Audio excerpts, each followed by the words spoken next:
अपने नाना के सामने घर मिल चुका है, फिर यूं ज़बा होने की क्या जरूरत है। भूखे प्यासे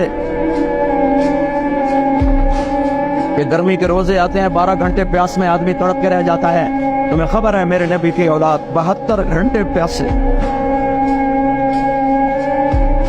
प्यास की शिद्दत, पानी का कतरा नहीं, और आगे इंसान की शक्ल में दरिंदे खड़े हुए हैं।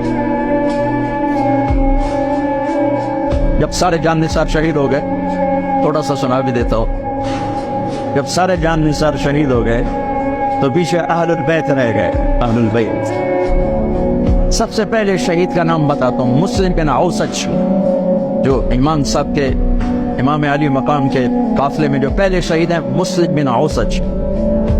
और उनकी तरफ से जो दो पहले कत्ल हुए, सालिम और यसार, और उनको कत्ल करने वाले थे उबैदुल्लाह बिन उमैर अल-कल्बी। एक इब्न ज़ियाद का गुलाम था, एक रबिया बिन ज़ियाद का गुलाम था। वो दोनों निकले तो उसके मुकाबले के लिए बरबर बिन खुदैर और हबीब बिन मुताहिर निकले हुसैन अली मकाम के लश्कर से। तो उमैर बिन वहब कल्बी वो कूफे से उठ के आए थे, कूफे से बीवी समेत आए थे। बीवी का नाम उम्मे वहब, हबशी थे। कहने लगे मुझे अपने ऊपर कुर्बान होने थे, मैं अकेला इन दोनों को काफी, इन दोनों को हटा दे। और नंगे बदन थे, नंगे बदन, जिस्म पे कुछ नहीं। कहा मैं तो मर रहे हूँ, मैं क्यों जिरा पामा, जो मैं जीवन है, मैं तो मरना है। नंगे बदन से उनकी बीवी ने कहा इनको जाने दे, हम दोनों ने आप पर कुर्बान होने की नीयत की होगी। हमने कहा अच्छा, अल्लाह तुझे जज़ा खैर दे, जाओ। तो उस अकेले ने दोनों कमबख्तों को जहन्नम में पहुंचा दिया, सालिम और यसार। तो उनमें से एक आदमी बोला ये मरने आए हैं, अगर अकेले अकेले लड़ोगे तुम सबको मार देंगे।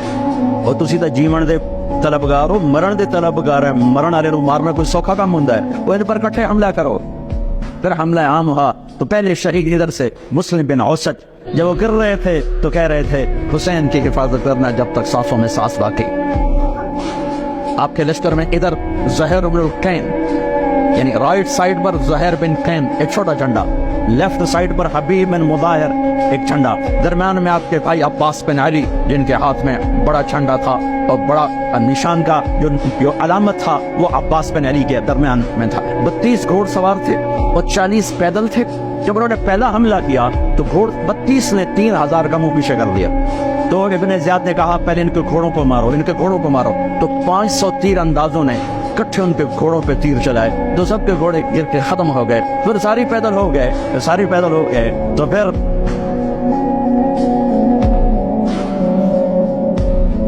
मैं अटक जाता हूं,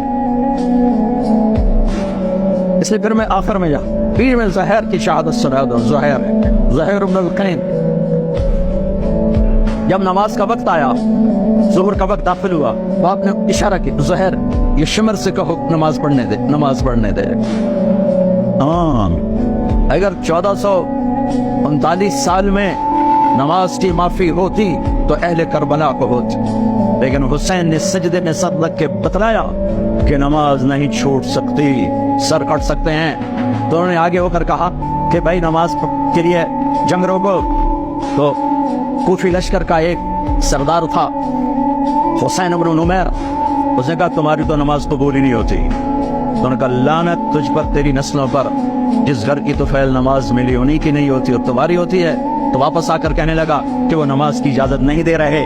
फरमाया नमाज तो नहीं छूटेगी ना, ये फैसलाबाद वालों को नहीं, सात बर्रे आजम के ईमान वालों को पैगाम है कि ज़ेर खंजर भी ये पैगाम सुनाया हमने, नमाज नहीं छूट सकती, नमाज नहीं छूट सकती। अल्लाह की कसम कोई मसला नहीं था अगर ये छोड़ देते। जंग से पहले आंख लग गई, आंख खुली तो हंस पड़े। बहन ने पूछा एक केड़ा हंसे दा वेला है, मौत सिर पे खलोती है।